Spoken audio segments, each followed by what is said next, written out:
Very very good morning to all of my dear students. आप सभी का हमारे यूट्यूब चैनल मैक्यू रिजल्ट पे आपका फिर से स्वागत है। तो प्रीवियस क्लास में मैंने बच्चों डिस्कस किया था इकोनॉमिक्स के बारे में, बैंकिंग सिस्टम के बारे में। आज जो हम डिस्कस करने जा रहे हैं वो है आपका फंडामेंटल ऑफ इकोनॉमिक्स। और फंडामेंटल ऑफ इकोनॉमिक्स में आज हम लोग जानेंगे कि इकोनॉमिक्स और इकोनॉमी में क्या डिफरेंस है और इसके टाइप क्या होते हैं, इकोनॉमिक्स का ओरिजिनेशन कहाँ से हो गया है। ठीक है, तो आज जो बच्चों लोग बात करेंगे आपका इकोनॉमिक्स, इसको हम लोग बोलते हैं अर्थशास्त्र। अगर मैं अर्थशास्त्र की बात करूं तो इसके डिफिनेशंस की बात करूं तो सबसे पहले मैं एक छोटे से एग्जांपल से लेना चाहूंगा कि अर्थशास्त्र क्या होता है। तो किसी न किसी हाउस होल्ड, जो कि घरेलू खर्च होता है, तो किसी न किसी हाउस होल्ड का क्या होता है, कुछ ना कुछ इनकम होता है। अगर कोई हाउस होल्ड का इनकम 10,000 रुपया है, अगर उसका इनकम क्या है 10,000 रुपया है, और इसी 10,000 में क्या करना है, उस हाउस होल्ड का कुछ ना कुछ तो खर्च तो होगा, एक्सपेंडिचर तो होगा मंथली अपने लाइफ को जीने के लिए। तो ये लिमिटेड रिसोर्सेस है, ये हमारा क्या है कि लिमिटेड अमाउंट है, और जो हमारा खर्च क्या है अनलिमिटेड है। तो यहाँ पे हमको क्या करना होगा, मैनेजमेंट। तो इस लिमिटेड रिसोर्सेस को हमको किस तरह जो है एलोकेट करना होगा, जो हमारे अनलिमिटेड वांट्स को पूरा किया जाए। तो इस प्रोसेस को हम लोग क्या बोलते हैं, इकोनॉमिक्स। ठीक है, तो बच्चों यहाँ पे समझना होगा जो हमारे पास है वो क्या है, लिमिटेड रिसोर्सेस हैं, लिमिटेड रिसोर्सेस। इसको हम लोग क्या बोलते हैं, सीमित संसाधन।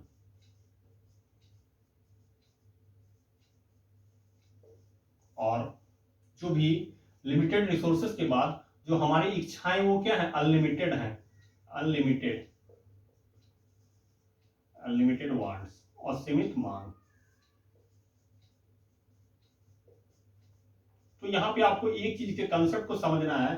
जब हमारे पास क्या है 10,000 रुपया, ये 10,000 रुपया हमारा अमाउंट क्या हो गया, ये मेरा लिमिटेड है, लेकिन हमारा क्या है वांट्स क्या है, अनलिमिटेड है। तो इस लिमिटेड रिसोर्सेस को इस तरह से एलोकेट किया जाए, इस 10,000 रुपये का इस तरह से एलोकेशन किया जाए जो कि हमारा अनलिमिटेड वांट्स को ये पूरा कर सके। जो हमारा अनलिमिटेड वांट्स है हर चीज को क्या करे, वो पूरा कर सके, कि रेंट है, बिजली है, पढ़ाई है, ये जो भी है खाने का खर्च है, तो हमारे अनलिमिटेड वांट्स को पूरा कर सके। तो इस प्रोसेस को हम लोग क्या बोलते हैं बच्चों, इकोनॉमिक्स बोलते हैं। तो अब बात आपको समझ में आ गई होगी कि अगर आपको इकोनॉमिक्स के डिफिनेशंस के को पूछा जाए तो आपको बताना है इकोनॉमिक्स क्या है। एक तरह का स्टडी है कि जो भी हमारे लिमिटेड रिसोर्सेस हैं उसको, उस अनलिमिटेड वांट्स को उस मैनेजमेंट के थ्रू, इस मैनेजमेंट इकोनॉमिक्स के थ्रू हम लोग वहां पे क्या करते हैं, उसके प्रॉब्लम को यहाँ पे क्या करते हैं, सॉल्यूशन करते हैं। जब यहाँ पे एक चीज बच्चों आपको समझना होगा, जब लिमिटेड रिसोर्सेस और अनलिमिटेड वांट्स के बीच में क्या होती है समस्या होगी, क्योंकि हमारे संसाधन क्या है, सीमित है, और हमारी मांग क्या है, अनलिमिटेड है। तो यहाँ पे क्या करना होता है, हमको चॉइस करना होता है, जो कि एक तरह की समस्या होती है, एक तरह की समस्या होती है। जब हमारे पास क्या होते हैं, पैसे कम होते हैं और हमारी मांग क्या होती है, उससे ज्यादा होती है, तो वहां पे हमको एक बेस्ट अल्टरनेट हमको वहां पे चूज करना होता है, चॉइस करना होता है कि हमको किस तरफ जाना है। तो वहां पे जो स्टडी कहलाता है, तो वो जो प्रॉब्लम, इसके कारण क्या होते हैं, हमको प्रॉब्लम्स क्रिएट होते हैं, चॉइस हमको क्या होता है, वहां पे प्रॉब्लम क्रिएट होते हैं, और इस प्रॉब्लम के को हम सॉल्यूशन किसके द्वारा करते हैं बच्चों, इकोनॉमिक्स के द्वारा, इकोनॉमिक्स के द्वारा। तो यहाँ पे आपको समझना होगा। तो ये मैंने बेसिक कंसेप्ट को देखा कि किस तरह लिमिटेड रिसोर्सेस को हम लोग एलोकेट करके जो भी अनलिमिटेड वांट्स हमारा उसको हम लोग इस इकोनॉमिक्स की सहायता से यहाँ पे फुलफिल किए। अब जो अगला टर्म यहाँ पे हम लोग डिस्कस करने जा रहे हैं कि इकोनॉमी और इकोनॉमिक्स में क्या डिफरेंस है। तो इकोनॉमिक्स की बात करें तो इसके जो फादर हैं वो है एडम स्मिथ। ठीक है, इसके जो फादर हैं एडम स्मिथ हैं, जो इसके जनक हैं। इन्होंने बुक लिखा था 1776 में, wealth of nation, wealth of nation, जो इसके जनक है इकोनॉमिक्स के। तो आपको ये चीज समझना होगा। फिर मैं बात करता हूं आपके इसके अगले कंसेप्ट के बारे में, जो कि आपका है इकोनॉमी। अगर मैं इकोनॉमी के बारे में बात करूं तो इकोनॉमी क्या होता है, थोड़ा ये डिफरेंट कंसेप्ट है इकोनॉमी। तो ये किसी खास ज्योग्राफिकल एरिया को शो करता है आपका इकोनॉमी। अगर मैं इकोनॉमी की बात करूं तो ये क्या इकोनॉमिक्स से अलग है। इकोनॉमी ये पार्ट किसका है, इकोनॉमिक्स का ही है, लेकिन कंसेप्ट यहाँ पे अलग है। ये क्या हो गया, अर्थशास्त्र, और ये क्या हो गया, अर्थव्यवस्था। अर्थव्यवस्था, अगर अर्थव्यवस्था की बात करूं तो ये किसी खास ज्योग्राफिकल एरिया को शो करता है। अगर मैं इंडिया की बात करूं, ये इंडिया का मैप है, और ये इंडिया के मैप में हमको जो भी बोलेगा इंडियन इकोनॉमी, इंडियन इकोनॉमी ये क्या दर्शाता है कि इंडियन इकोनॉमी क्या हो गया, बूम पे चला गया। ये आपका यहां पे मंदी आ गया, इसको बोलते हैं हम लोग रिसीजन।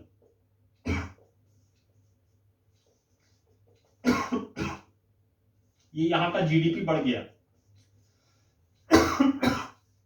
तो अगर किसी खास ज्योग्राफिकल एरिया के बारे में अगर हमको बात करना होता है तो हम लोग वहां पे इकोनॉमी के टर्म को यूज करेंगे। जैसे भारत की इकोनॉमी, यूएस की इकोनॉमी,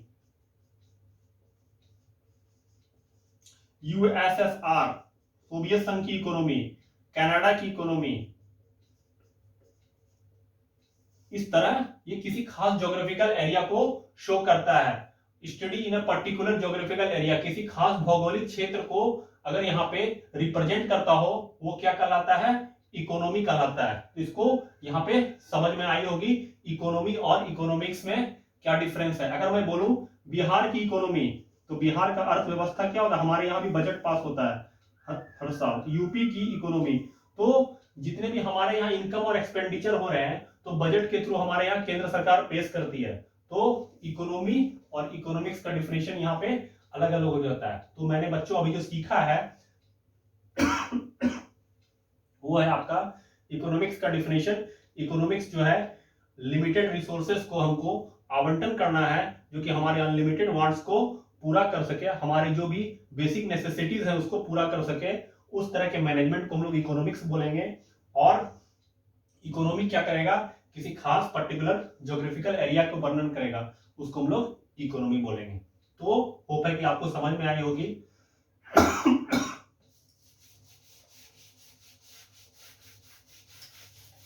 फिर मैं बात करता हूं आगे इसके कंसेप्ट के, जो कि इकोनॉमिक्स को यहाँ पे जो बांटा गया है, दो भाग में बांटा गया। यहाँ पे हमको दो भाग में यहाँ पे बात करेंगे। सबसे पहले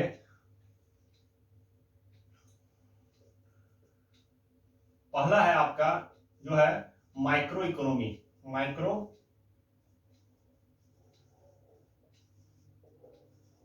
इकोनॉमिक्स, और दूसरा है मैक्रो।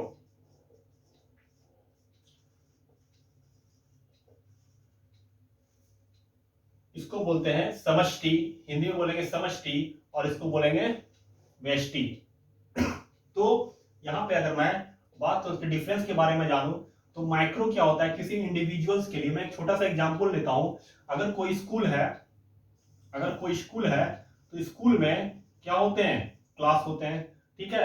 अगर मैं उस क्लास में किसी बच्चे के बारे में पर्टिकुलर वहां पे अगर स्टडी कर रहा हूं, ठीक है, उसका इनकम कितना है, उसका एक्सपेंडिचर कितना है, ठीक है, ये उसके जो भी साल भर का इनकम क्या है, तो एक पर्टिकुलर जो है अगर किसी पर्सन या किसी ऑर्गेनाइजेशन के बारे में बात करेंगे तो वो क्या हो जाएगा, किसी इंडिविजुअल के लिए काम करेगा आपका माइक्रो इकोनॉमी। किसी इंडिविजुअल के लिए, इंडिविजुअल ऑर्गेनाइजेशन और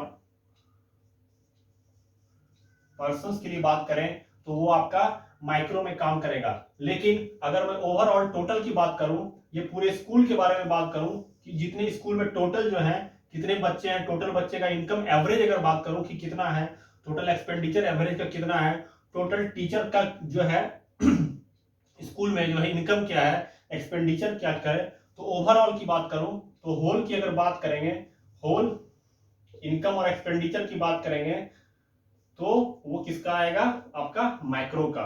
और इसमें जो है इंडिविजुअल इनकम और एक्सपेंडिचर की बात करेंगे तो ये किसका पार्ट हो जाएगा, आपका माइक्रो का। तो यही आपको समझना है कि अगर ओवरऑल एवरेज लेके चलना है तो माइक्रो में आएगा, और माइक्रो में। अगर मैं इसकी बात करूं, माइक्रो इकोनॉमिक्स के भी जनक कौन है? आपका एडम स्मिथ। इसके भी एडम स्मिथ हैं, जो कि वेल्थ ऑफ नेशन लिखे थे। और मैक्रो के जो जनक हैं वो आपका जे एम किन्स।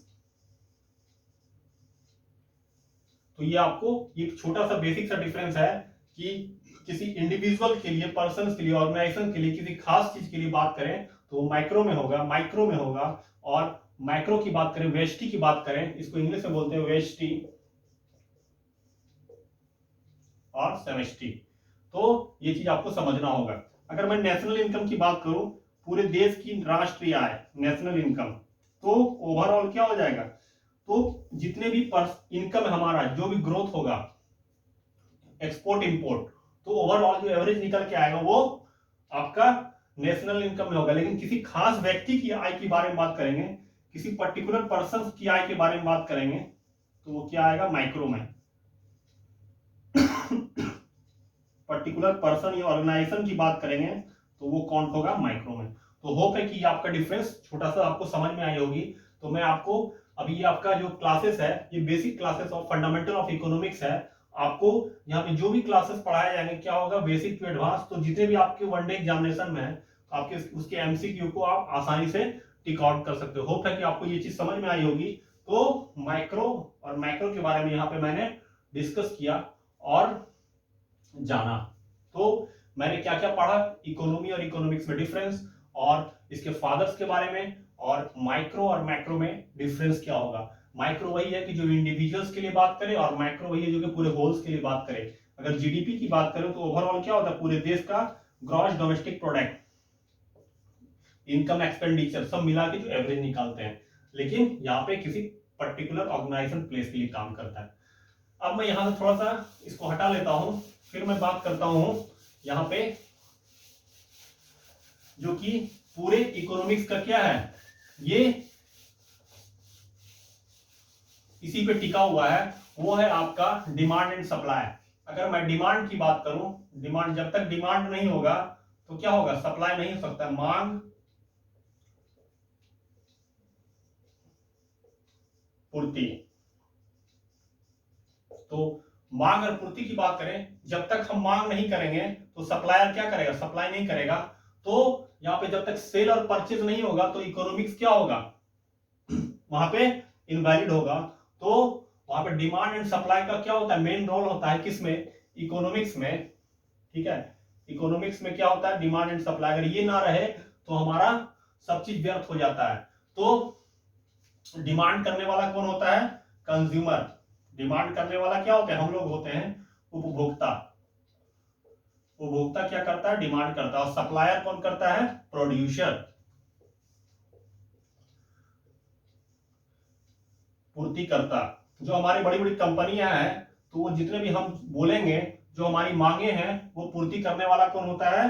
प्रोड्यूसर होता है। और कंज्यूमर क्या होता है? हम लोग होते हैं जो कि मांग करते हैं। तो यही कंज्यूमर क्या क्या होता है? अनलिमिटेड वांट्स होता है। और अनलिमिटेड वांट्स को जो है एक लिमिटेड रिसोर्सेज के द्वारा ही पूरा किया जा सकता है। और उस लिमिटेड रिसोर्सेज के द्वारा पूरे प्रोसेस को हम लोग इकोनॉमिक्स कहते हैं, जो कि हम लोग पढ़ चुके हैं। तो यहाँ पे एक चीज बच्चों समझना होगा, डिमांड कौन करता है? कंज्यूमर। और सप्लाई कौन करता है? प्रोड्यूसर।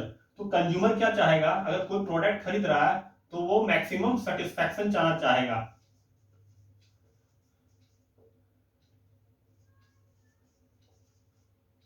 ज्यादा से ज्यादा संतुष्टि। किसी प्रोडक्ट, अगर हम बाजार में किसी सामान को खरीदते हैं तो वहां से क्या करते हैं कि मैक्सिमम हम उस प्रोडक्ट को खरीद के संतुष्ट होना चाहते हैं। और प्रोड्यूसर क्या चाहेगा? बड़ी बड़ी कंपनी मैक्सिमम प्रॉफिट। ये उस प्रोडक्ट को बेचेगा जो कि कम लागत में ज्यादा से ज्यादा उसको प्रॉफिट दे सके। तो इन दोनों का रोल क्या होता है इकोनॉमिक्स में? मेन होता है पूरा चीज डिमांड एंड सप्लाई पे बेस्ड है। जब तक डिमांड नहीं होगा तो सप्लाई नहीं होगा, और जब तक कंज्यूमर और प्रोड्यूसर नहीं होगा तो हम यहाँ पे इकोनॉमिक्स में कुछ नहीं कर सकते हैं। तो यहाँ पे मैक्सिमम सेटिस्फेक्शन चाहेगा कंज्यूमर, और ये मैक्सिमम प्रॉफिट। तो इस चीज को हमको समझना होगा। फिर अगर मैं बात करूं कंज्यूमर और प्रोड्यूसर को छोड़ के, जो हमारा रोल होता है इकोनॉमिक्स में, वो होता है गवर्नमेंट का। अगर गवर्नमेंट नहीं रहे तो तो हमारा क्या हो जाएगा, यहाँ पे फाइनेंशियल सपोर्ट फेल हो जाएगा। नेक्स्ट है इन्वेस्टर, निवेशक। निवेशक अगर सेविंग को अगर इन्वेस्टमेंट में कन्वर्ट नहीं करेंगे तो मेरा क्या होगा, इकोनॉमिक्स बूम नहीं करेगा, इकोनॉमी बूम नहीं करेगा। तो यहाँ पे इन्वेस्टर का होना जरूरी है, जिससे क्या होगा, बाजार में पैसा आएगा, और बाजार में पैसा आने के बाद क्या होगा, सर्कुलर फ्लो ऑफ मनी होगा। जब तक सर्कुलर फ्लो ऑफ मनी नहीं होगा तो हमारे बाजार में पैसा नहीं होगा, और तब हम इकोनॉमी हमारा बूस्ट नहीं हो सकता है। नेक्स्ट है आपका जो है आपका बैंकिंग सिस्टम, बैंकिंग, जो कि आरबीआई का जो है बैंकिंग सिस्टम का मेन रोल होता है। जो बैंक क्या है हमारा, एक फाइनेंशियल इंस्टीट्यूशन है जो कि पूरे इस इकोनॉमी को कंट्रोल करता है। तो यहाँ पे मैंने देखा, पहला कंज्यूमर के बारे में बात किया, दूसरा प्रोड्यूसर के बारे में बात किया, तीसरा गवर्नमेंट्स के बारे में बात किया, चौथा इन्वेस्टर के बारे में बात किया, पांचवा बैंकिंग। तो इनके द्वारा जो कि सपोर्ट से जो कि पूरा इकोनॉमी हमारा चलता है, इकोनॉमी फॉल डाउन होता है, इकोनॉमी बूस्ट होता है। तो इन सब का क्या होता है, मेन रोल होता है। अगर इन्वेस्टमेंट अभी नहीं होगा तो क्या होगा, इकोनॉमी मेरा फॉल डाउन होना चालू होगा। अभी कोविड में क्या हो गया कि हमारा इन्वेस्टमेंट रुक गया, डिमांड एंड सप्लाई रुक गया, जिससे हमारा क्या हो गया, इकोनॉमी श्रिंक होना चालू हो गया। तो इसके द्वारा क्या किया, अगर मैं गवर्नमेंट की बात करूं, नरेंद्र मोदी सरकार ने द्वारा 20 लाख करोड़ का पैकेज दिया गया, जो कि एक फाइनेंशियल सपोर्ट मिल सके, पैसे का फ्लो मार्केट में हो सके। तो ये सब चीज बेसिक फंडामेंटल ऑफ इकोनॉमिक्स का पार्ट है। तो बच्चों, आपको होप है कि यहां तक समझ में आई होगी। फिर मैं बात करूंगा इस फंडामेंटल ऑफ इकोनॉमिक्स का नेक्स्ट क्लास में। तो मैं इस क्लास को यहीं पे रोकता हूं, फिर मैं मिलूंगा अगले क्लास में इसी फंडामेंटल ऑफ इकोनॉमिक्स के अगले कंसेप्ट के साथ। तो thanks to all of you, take care, bye bye now, thanks, okay now.